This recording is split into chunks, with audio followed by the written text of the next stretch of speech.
is up, guys? Delboy here. So recently we heard the news of Hughie Fury pulling out of his heavyweight world title fight with Joseph Parker, who holds the WBO heavyweight title. And over the last few days there's been speculation on who Joseph Parker will fight next, and rumours are circulating, and it's looking likely that it's going to be Romanian heavyweight Razvan Cojanu, who comes into this fight. Well, he would come into the fight with a record of 16 wins and 2 defeats.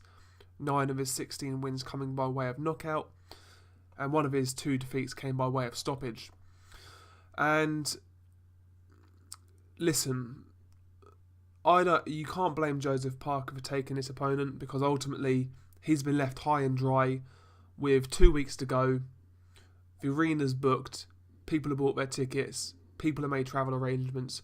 There still needs to be a show, and if they can salvage it, they should go ahead and do that. So whatever opponent they picked, you can't blame Joseph Parker or his team at all. And anybody who does is just being, quite frankly, unreasonable. And but regardless, let's talk about the fight. Let's talk about Razvan Cojanu. I presume I'm saying that name right.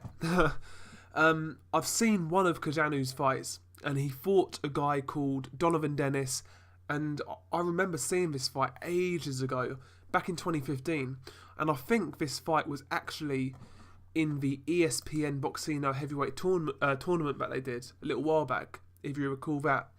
And in that fight, he fought Donovan Dennis, and he got stopped in that fight, and it was actually quite a bad knockout. He got knocked out in the off the top of my head. He got knocked out in the second. I think it was the second or third round. He was semi-competitive in the first round, but after that, Dennis sort of got to him and got him out of there. So just based on pieces of form like that, you really have to ask yourself the question: how is Razvan Cojanu ranked in the top 15 in the governing body? Because even after that, he's picked up a few wins. But for example, like, he fought Grover Young, who's a journeyman with a losing record, and he got a split decision. He went over to China to beat a Chinese heavyweight who was 7-1. He got a regional WBO belt. But yeah, I mean, he's hardly done it. He's not really done anything since he took that knockout loss. Before he lost to Donovan Dennis, he did beat Avery Gibson, who's a decent journeyman, and he also beat Ed Fountain, who was undefeated at the time. But apart from that, I mean, he's not beaten anybody. He's really not beaten anybody. And even those wins that I just listed off in Avery Gibson and Ed Fountain, they're not top 100 wins, are they? So yeah, I mean, let's be honest. Razvan Cojanu, he's going to come into this fight as a lamb to slaughter.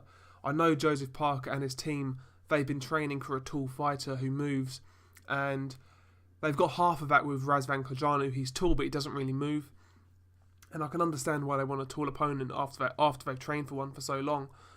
And yeah, it is what it is, man. You know, Joseph Parker's got to keep active, even though Cojanu is a poor fighter in terms of world level. He's not a top 50 heavyweight as far as I'm concerned. Even though he's a poor fighter, I still think it's better to stay active than being inactive. And Joseph Parker's had a long training camp.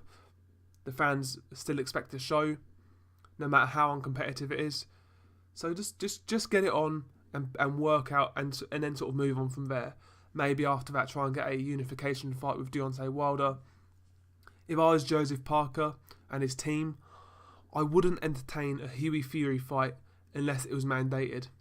I wouldn't entertain it. Just leave it alone. If it gets mandated, then maybe you'll have to try again. But listen, I wouldn't go back there again. I really wouldn't. So yeah, it's looking like Joseph Parker's going to be fighting Razvan Cojanu.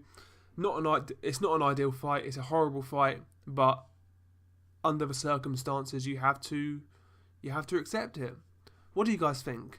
Am I underrating Razvan Cojanu? I know he's sparred with Joseph Parker, but listen, he's not good. What do you guys think? Peace.